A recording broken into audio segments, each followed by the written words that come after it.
Masalah diabetes ataupun kencing manis semakin berleluasa di Malaysia. Di manakah silapnya? Mungkinkah cara pemakanan ataupun rutin harian yang menjadi penyumbang kepada masalah ini? Jom kita selami masalah ini bersama pakar sains senaman.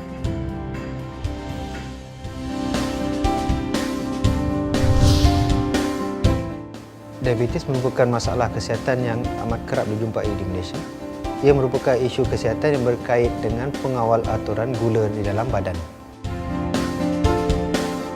Pada amnya terdapat dua jenis kumpulan diabetes, iaitu jenis 1 dan jenis 2. Jenis 1 berkait dengan genetik dan bermula daripada umur peringkat awal.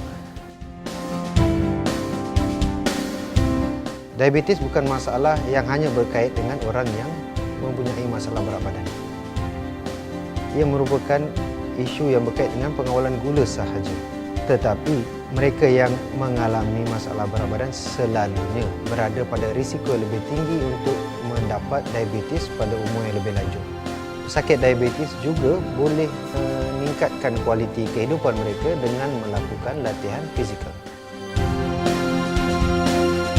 Apa yang perlu diberi perhatian adalah ubat yang diambil sebelum memulakan aktiviti dan juga makanan yang diambil sebelum memulakan aktiviti. Ini perlu dibincangkan bersama dengan doktor anda.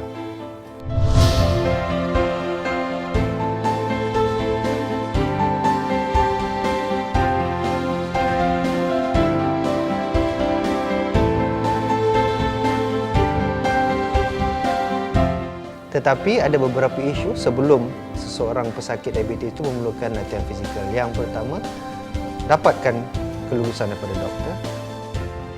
Yang kedua, pastikan tidak ada masalah kesihatan yang lain. 3 isu selalu dikaitkan bagi mereka yang mempunyai diabetes dalam memulakan latihan fizikal adalah di mana mereka mempunyai kandungan gula yang terlampau rendah dalam badan ketika melakukan latihan fizikal.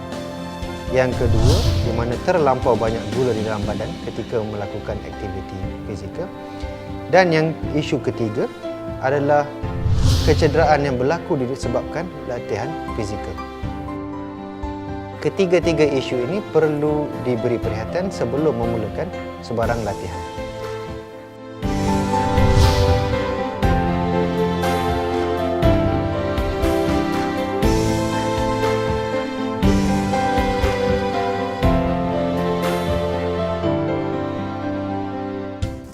Senaman fizikal boleh membantu mengawal atur penggunaan gula di dalam badan. Faedahnya amat banyak, maka sangat digalakkan mereka yang mempunyai masalah diabetes untuk memulakan aktiviti fizikal. Jenis aktiviti fizikal yang boleh dilakukan termasuklah segala jenis aktiviti kardiovaskular seperti berlari, berjalan dan berenang. Yang penting aktiviti fizikal ini tidak mendatangkan risiko kecederaan. Seperti yang anda mungkin sedia maklum, mereka yang mempunyai masalah diabetes mengambil masa yang agak lama untuk sembuh daripada luka. Oleh yang demikian, anda perlu bijak memilih jenis dan tempat aktiviti fizikal yang dijalankan.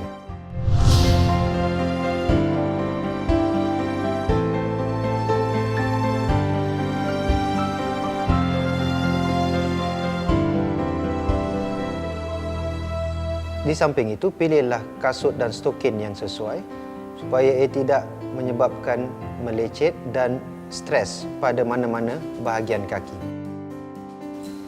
Luka di kaki merupakan salah satu isu besar bagi pesakit diabetes.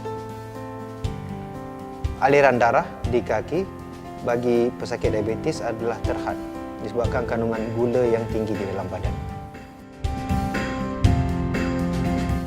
Dalam erti kata lain, mereka boleh berlatih seperti individu biasa pada intensiti yang biasa.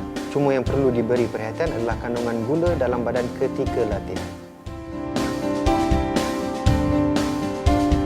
Untuk meningkatkan kualiti kehidupan melalui aktiviti fizikal, maka anda terpaksa berbelanja lebih sedikit untuk mendapatkan kasut khusus untuk pesakit diabetes.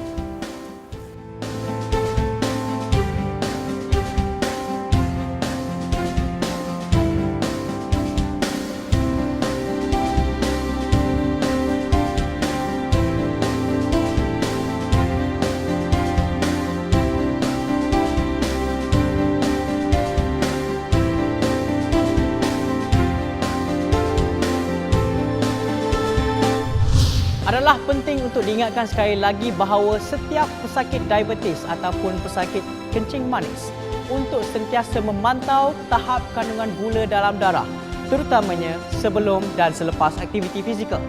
Dalam masa yang sama, elakkan daripada berlakunya kecederaan yang mengakibatkan luka, kerana ia mungkin akan membawa padah. Ingat, senaman membuatkan anda menjadi lebih sihat.